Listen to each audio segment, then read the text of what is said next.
This is the fascinating world of Norse legends, a world inhabited by Vikings and mythological gods. From these legends arise the famous sagas, which spread across northern Europe. The Vikings, the feared class of warriors, would walk along the seashore in the morning. The air was filled with fragrance, and the waves gently broke at their feet. The world seemed fresh and uninhabited, and on the shore, there were two tree trunks brought by the waves. In a moment of inspiration, Odin blew upon one of the trunks, and it began to come to life, transforming into a woman. He then blew upon the other trunk, and it turned into a man. Odin was extremely pleased with his creations, and his brothers, Vili and Vi, not wanting to be left behind, took turns blowing on the two beings, giving the woman the gifts of thought and feeling, and the man the gifts of strength and judgment. Finally, they endowed both of them with the gift of speech, and thus life began to take shape in this world. Odin's wife, Frigg, was the mother goddess of all the gods and the daughter of those who bring the earth's fruits. Alongside her daughter, Freya, the goddess of love and beauty, they lived in the palace of Finsalar, a place filled with light, where Frigg spun the summer clouds from a thread of flax. Their life was peaceful, but Frigg, having the gift of foresight, knew that the days of the gods were numbered and that the end of their world, Ragnarok, would soon come. Among those who made their place in this world was Thor, the god of thunder, with red hair and beard, known for his power and impulsive nature. Riding a chariot pulled by giant goats, Thor traversed the sky, always accompanied by thunder and lightning. His weapon, Mjolnir, was a symbol of his enormous strength, and the iron gloves and magical belt further amplified his power.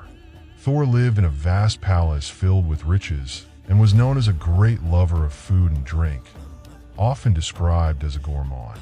Alongside Thor was Freya, the goddess of beauty and love, whose hair shone like the wheat fields in the middle of summer. Despite his wealth and status, Thor was not overwhelmed by these gifts and, whenever he felt bored, would set off in search of other adventures or battles with giants. Thor and Frigg had several children, including Balder, the most beautiful and gentle god, who was married to Nanna, a goddess who died of grief after losing her husband. Additionally, they had other children, including HR, a blind god, and Tyr, the god of war, who had dedicated his life to battle and lived like a Spartan, without a wife. In the ancient Scandinavian legends, the Vikings were considered the fiercest warriors of their time. These brave souls walked the shores of the sea on a peaceful morning, feeling the cool breeze and listening to the music of the waves crashing onto the shore. The world seemed new and empty, and nature followed its course. Odin, observing from afar, had a vision. He blew gently onto a tree trunk, and it came to life, taking the shape of a woman. Similarly, he blew onto another trunk, creating a strong man. The gods intervened and bestowed senses and thoughts upon each being, as well as the gift of speech, bringing humanity to life. At that time, Odin had a wise wife, Frigg, the mother of all gods. Together with their daughter, Thor, they lived in a radiant palace, where summer clouds were spun from flax that Frigg wove at dawn. Though their lives were pleasant, Odin knew that the days of the gods were numbered, and that their world would end with Ragnarok. Thor, a god with red hair and beard, was known for his strength and bravery. He fought trolls and giants, and his hammer, Mjolnir, was so heavy that no one else could lift it. Thor also lived in his palace, full of riches, and spent time with his wife, Sif, a beautiful goddess with golden hair like fields of wheat. However, Thor never grew bored and was always in search of new adventures.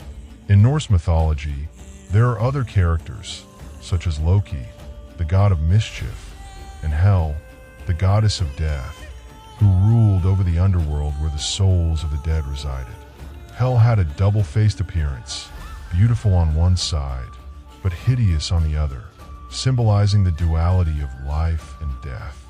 She ruled over a realm where those who died without reaching Valhalla lived.